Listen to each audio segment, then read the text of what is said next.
Hello नमस्कार, कसे आहात सगळे? मस्त मजेत आहात ना? तर सध्या बघा व्हिडिओ कमी येत आहेत ना, कारण का नवरात्र जवळ आली आणि साफसफाई चालू आहे. तर आता बघा नवरात्रीमध्ये बऱ्याच जणांना कसं होतं, लेडीजचे जरी उपवास असले तरी बाकीच्यांचे उपवास नसतात. मग मुलांसाठी काहीतरी वेगळं करावं लागतं. तर आज म्हटलं तुम्हाला कडधान्य, कधी कधी बघा कडधान्यांचा बराच आपल्याला उपयोग होतो. जर कडधान्य भिजत घातलेली असतील ना तर आपल्याला बऱ्याच गोष्टी त्याच्यापासून बनवता येतात. तर आज मी तुम्हाला दाखवणार आहे की सांगणार आहे की म्हणजे मोड कसे आणायचे एका रात्रीमध्ये, किंवा जर समजा कडधान्य कधी भिजत घालायला विसरलं तर काय करायचं. तर सर्वप्रथम मी सांगते बघा, जर आपण कधी कधी कडधान्य भिजत घालायला विसरतो तर अशा वेळी काय करायचं, तर पाणी छान गरम करून घ्यायचं आणि पाणी ते गरम झालं ना की त्या कडधान्यामध्ये ते ओतायचं आणि 5-6 तास ठेवून द्यायचं. बघा ते कडधान्य तसंच भिजलं जातं जसं आपण भिजत घालतो. आणि इथे बघा आता हे जे होतं ना, मूग आणि मटकी मी भिजत घातली होती सोमवारी, कारण का आता हे लाईनीत कंटिन्यू 2-3 दिवस असं वेजच होतं, कारण एकादशी आहे, मंगळवार आहे, गुरुवार आहे. तर म्हटलं भाजी काय करण्यापेक्षा कडधान्याचं काहीतरी असेल ना तर आपण कडधान्यापासून डोसे, अप्पे, उत्तप्पे बरेच काही करू शकतो.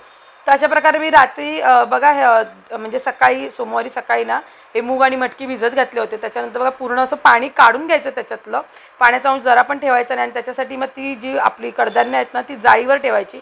त्याच्यानंतर बघा एका रुमालामध्ये अशा प्रकारे पॅक केलं आहे. मी आता तुम्हाला इथे 2 प्रकार दाखवते, मोड कशा प्रकारे. आणि त्याच्यातला एक प्रकार असा आहे की आपण त्या ज्या कपड्यामध्ये ना कॉटनच्या त्याच्यामध्ये ठेवायचं आणि एखाद्या टोपामध्ये ना झाकून ठेवून द्यायचं, जेणेकरून त्याला ऊब लागते. आणि दुसरा प्रकार असा आहे की एका टोपामध्ये खाली बघा कपडा ठेवला आहे मी, जेणेकरून एक्सेस जर पाणी असेल ना तर ते निघून जाईल. आणि त्याच्यावरती जाळीमध्ये असे मूग ठेवायचे आणि हे पण झाकून ठेवायचे. बघा मला ना मुगाला जास्त मोड पाहिजे होते आणि मटकीला कमी, त्याच्यामुळे मी ते छोट्या टोपामध्ये ठेवले की जास्त कोणते अंकुरित होऊ नये. आणि मूग मोठ्या प्रमाणात बघा असं ठेवलं आणि हे रात्रभर व्यवस्थित असं पॅक करून ठेवायचं, जेणेकरून त्याला हवा नाही लागली पाहिजे. तर असं व्यवस्थित आदल्या दिवशी बघा ठेवलं आहे. आणि आज आहे मंगळवार, तर छान अशी पहिली आधी देवपूजा करून घेतली, कारण देवपूजा झाली ना की एक मनाला समाधान मिळतं आणि खरंच खूप बरं वाटतं. आणि खरं सांगते गणपतीच्या दुसऱ्या दिवसापासून ते आत्तापर्यंत मला अजिबात पूजा करायला मिळाली नव्हती. मासिक पाळी अजूनपर्यंत चालू होती. आणि बऱ्याच जणींचं आता ताईंचं म्हणणं असेल की ताई असं नाही पाळायचं, तुम्ही करू शकता पूजा. पण बघा आपल्या मनाला ज्या गोष्टी पटत नाही ना ते करणं मलाही पटत नाही. आता मला ही गोष्ट नाही पटत तर मी नाही पूजा करत. म्हणून इतके दिवस मला पूजा नव्हती झाली आणि आज मला पूजा करायला भेटत होतं ना, त्याच्यामुळे खरंच सांगते मनाला एक वेगळंच समाधान लाभत होतं. तर बघा छान अशी देवपूजाच करून घेतली. आणि फुलं म्हटलं इथेच आमच्या इथे जो दादा राहतो ना त्याच्याकडनंच घेऊन आली होती फुलं. आणि गुलछडीच्या वेळेस खूप दिवसानंतर देवींना अशा गुलछडीच्या वेण्या घातल्यामुळे ना खरंच सांगते देवाचं ते रूप आहे ना, म्हणजे देवींचं रूप काय खरंच वेगळं फुलून आलं. आणि एक म्हणतात ना, आपल्या हाताने जेव्हा आपण देवींसाठी अशा वेण्या, गजरे, हार वगैरे करतो ना तेव्हा ते एक सुखच काही वेगळं असतं. म्हणतात ना आपण किती काही करा पण परमेश्वरासाठी आपण असं काहीतरी करतो ना तेव्हा खरंच सांगते एक मनाला वेगळंच समाधान लाभून येतं. तर छान अशी बघा देवपूजा केली आणि गुलाबभोवती म्हणजे सगळ्या प्रकारच्या फुलांचा आज उपयोग केला आहे आणि त्यांनी पूजा केली, त्यामुळे एक म्हणतात ना वेगळंच समाधान लाभलं. तर छान अशी देवपूजा झाली आणि खरं सांगते खूप दिवसानंतर ही देवपूजा झाल्यामुळे ना खरंच खूप बरं वाटलं. मी तुमच्याशी बोलते आहे पण तिकडे पक्ष्यांचा किलकिलाट बघा केवढा चालू आहे. त्यांचं असं असतं ना, बोलायला लागले की त्यांना असं वाटत असं की त्यांच्यासोबत बोलते, मग ते पण आपल्याला आवाज देतात. तर काल जे आपण कडधान्य ठेवलं होतं ना आपण रात्री मोड आणण्यासाठी, तर आता आपण बघूया त्याला कसे मोड आले ते. आणि खरंच सांगते अशा प्रकारे जर तुम्ही कडधान्य ठेवाल ना मोड आणण्यासाठी तर खरं सांगते एका रात्रीमध्ये तुम्ही छान असे मोड आणू शकता. ते इथे बघा मटकीला पण मोड आले, त्या कपड्यातून थोडे थोडे मटकीचे मोड असे बाहेर येत आहेत. आणि मुगाला पण खरंच सांगते छान, आणि मला जसे अपेक्षित होते ना तसेच मोड आहेत ना मटकीला आणि मुगाला आले होते.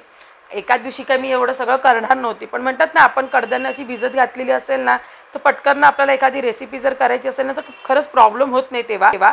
म्हणूनच मी म्हटलं चला मूग आणि मटकी, कारण आमच्याकडे जास्त सगळ्याच प्रकारची कडधान्य खाली जात नाही पण मूग आणि मटकी खूप आवडून खातात. आणि मुगाला पण बघा किती छान असे मोड आलेत. आणि असे अंकुरित झालेले मूग असतात ना याच्यापासून तुम्ही डोसे आणि अप्पे कराल ना त्याची चव पण अप्रतिम लागते त्या डोस्यांची. कधीतरी करून बघा, खरंच सांगते अप्रतिम लागते चव त्या डोस्यांची पण.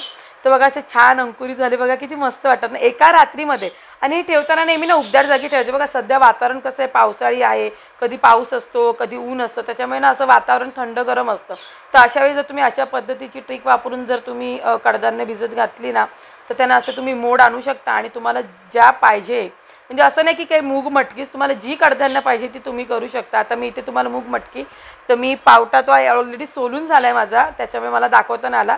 तर वालही मी भिजत घातलेले, त्यालाही छान असे मोड आले होते.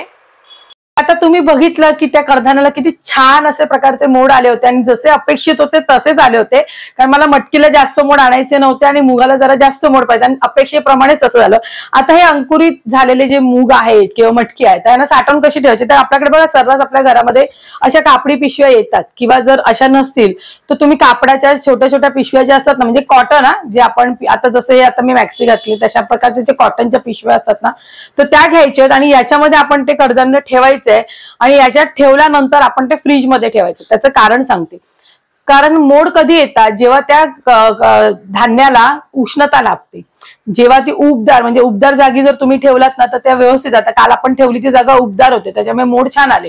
आता त्याची ती प्रक्रिया आहे ना, ती कुठेतरी आपल्याला थांबवायची आहे. म्हणजे काय, तर ऊब मिळण्यापासून त्याला थांबवायची आहे. ऊब आपण कधी कमी करू शकतो, जेव्हा त्याला थंडावा मिळतो. तर अशा प्रकारच्या ज्या कपड्याच्या पिशव्या असतात ना, याच्यात ते कडधान्य ठेवायचंय आणि ह्या पिशव्यांमध्ये ठेवून ही पिशवी व्यवस्थित अशी पोटली बनवून फ्रीज मध्ये ठेवायची. तर तेही तुम्हाला मी दाखवते की कसं करायचं आहे. तर इथे बघा, आता मला मूग नको आहे, मटकी नाही पाहिजे, कारण मुगाचं करायचंय मला. तर मी पहिलं सर्वप्रथम मटकी आहे ना ती याच्यात घालणार आहे अशी.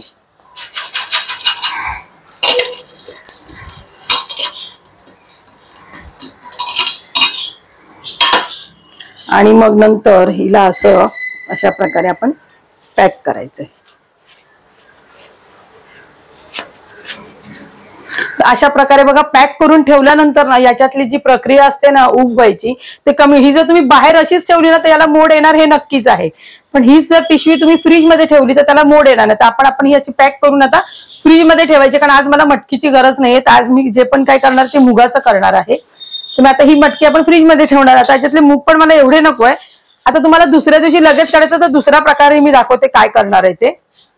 तर अशा प्रकारे बघा माझ्याकडे सुती कपडा होता ना तो मी घेतलाय. आता ते बघा अशा प्रकारे, आता मला हे जास्त नको, मला आता पुरती मी मूग घेते आणि बाकीचे मूग बघा मी असे ठेवून देते. तर हे मी आता वापरणार आहे म्हणून मी एवढे बाहेर ठेवले. आता या मुगाला मला प्रोसेस नाही अजून व्हायला पाहिजे असं वाटतंय, कारण खूप त्याला मोड आलेत. तर याला सुद्धा अशी पोटली बांधून आहे ना ही, पण ही बांधताना नेहमी सुती कपड्यात बांधायची आणि याला असं व्यवस्थित घट्ट, जेणेकरून त्याच्यात हवा वगैरे गेली नाही पाहिजे. आणि आता ही पोटली सुद्धा मी फ्रीज मध्ये ठेवणार आहे, कारण मला जेव्हा मूग पाहिजे असेल तेव्हा मग मी काढून वापरू शकते.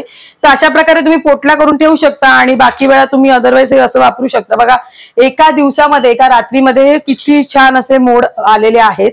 तुम्ही बघितलं की एका रात्रीमध्ये, एका दिवसामध्ये आपण कशा प्रकारे कडधान्याला मोड आणू शकता. अशा प्रकारे तुम्ही सर्व प्रकारची कडधान्य आहेत, जी इथे बघा माझ्याकडे सगळी अशी कडधान्य ठेवलेली आहेत जी दिसत आहेत. ही सगळी कडधान्य तुम्ही एका रात्रीमध्ये त्यांना मोड आणू शकता. फक्त ती ठेवताना उबदार जागी ठेवायची आहे. तर आजचा हा कडधान्याशी रिलेटेड व्हिडिओ कसा वाटला तुम्हाला नक्की कमेंट करून सांगा. आणि व्हिडिओ आवडल्यास नेहमीप्रमाणे व्हिडिओला लाईक, शेअर, सबस्क्राईब करा. लवकरच भेटू नवीन व्हिडिओ. तोपर्यंत बाय.